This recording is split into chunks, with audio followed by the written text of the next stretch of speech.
നമസ്കാരം. ഓം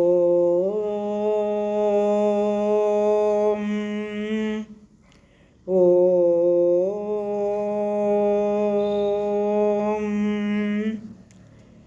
ഓം.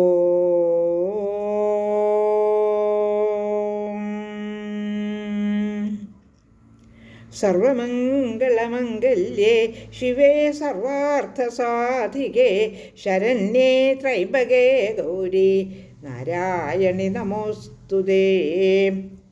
ഓം മഹാദേവ്യേ നമഃ.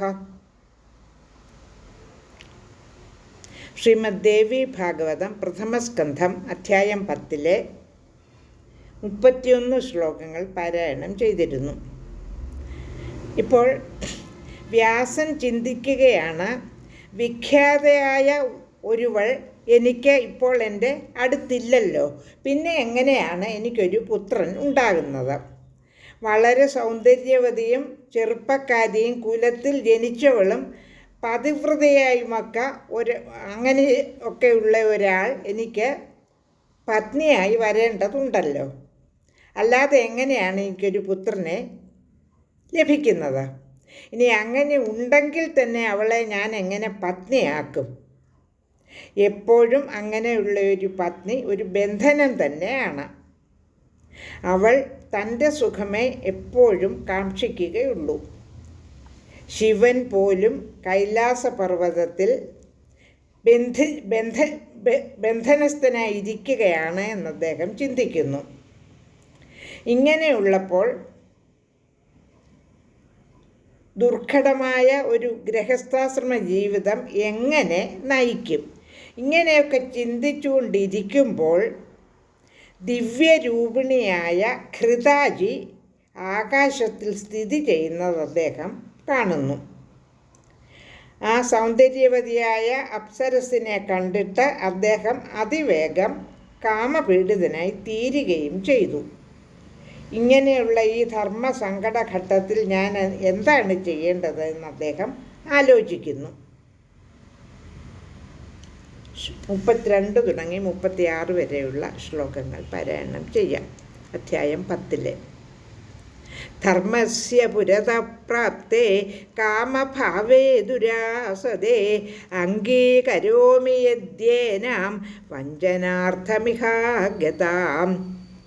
ധർമ്മത്തിൻ്റെ മുൻപിൽ കടക്കാനാവാത്ത കാമഭാവം എത്തിയിരിക്കുകയാണല്ലോ. വഞ്ചിക്കുന്നതിന് വേണ്ടി ഇവിടെ വന്നു ചേർന്നിരിക്കുന്ന ഇവളെ സ്വീകരിക്കുകയാണെങ്കിൽ എന്തായിരിക്കും സംഭവിക്കുന്നത്? ശ്ലോകം 33. ഹസിഷ്യതി മഹാത്മാനസ്തപസാ മാം ദുവിഹ്വലം തപസ്തപ്ത്വാ മഹാഘോരം പൂർണ്ണവർഷശതം ദ്വിഹാ. അടുത്ത ശ്ലോകം കൂടെ ചൊല്ലി അർത്ഥം പറയാം. ശ്ലോകം 34. ദൃഷ്ട്വാപ്സരാം ച വിവശ കഥം ജാതോ മഹാതപാഃ കാമം നിന്ദാപി ഭവതു യദി സ്യാദതുലം സുഖം. മഹാത്മാക്കളായ താപസന്മാർ എന്നെ പരിഭ്രമിച്ചു പോയെന്ന് പറഞ്ഞ് പരിഹസിക്കും. അതിഘോരമാം വണ്ണം പൂർണ്ണമായി 100 വർഷം തപസ് ചെയ്തിട്ട് മഹാതപസ്വിയായ ഇദ്ദേഹം ഒരപ്സരസിനെ കണ്ട് എങ്ങനെ വിവശനായി തീർന്നു? ഇത്തരം നിന്ദാവാക്കുകൾ ഉണ്ടായിക്കൊള്ളട്ടെ, അത്യധികം സുഖമുണ്ടാകുമെങ്കിൽ അത് സാരമില്ല. ശ്ലോകം 35-36.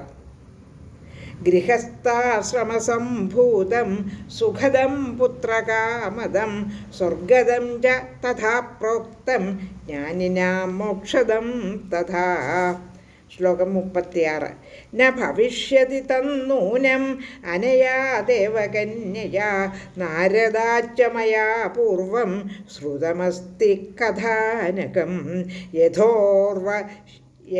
യഥോർവശീവശോ രാജ പരാഭൂത പുരൂരവാഹ. 35-36 ശ്ലോകങ്ങളുടെ അർത്ഥം. ഗൃഹസ്ഥാശ്രമത്തിൽ നിന്ന് പുത്രലാഭം കൊണ്ടുണ്ടാകുന്ന സുഖം ലഭിക്കുന്നു. അത് സ്വർഗത്തെയും നൽകുന്നതായി പറയപ്പെടുന്നു. അതുപോലെ ജ്ഞാനികൾക്ക് അതാണ് മോക്ഷത്തെ ദാനം ചെയ്യുന്നതെന്നും പറയുന്നുണ്ട്. ഈ ദേവകന്യകയിൽ നിന്ന് അത് ലഭിക്കുകയില്ലെന്ന് തീർച്ചയാണ്.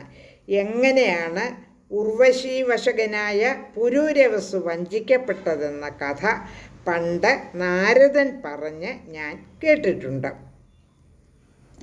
ഇത് ശ്രീദേവി ഭാഗവതേ പ്രഥമസ്കന്ധേ ദശമോധ്യായഃ. ലോകാ സമസ്താ സുഖിനോ ഭവന്തു.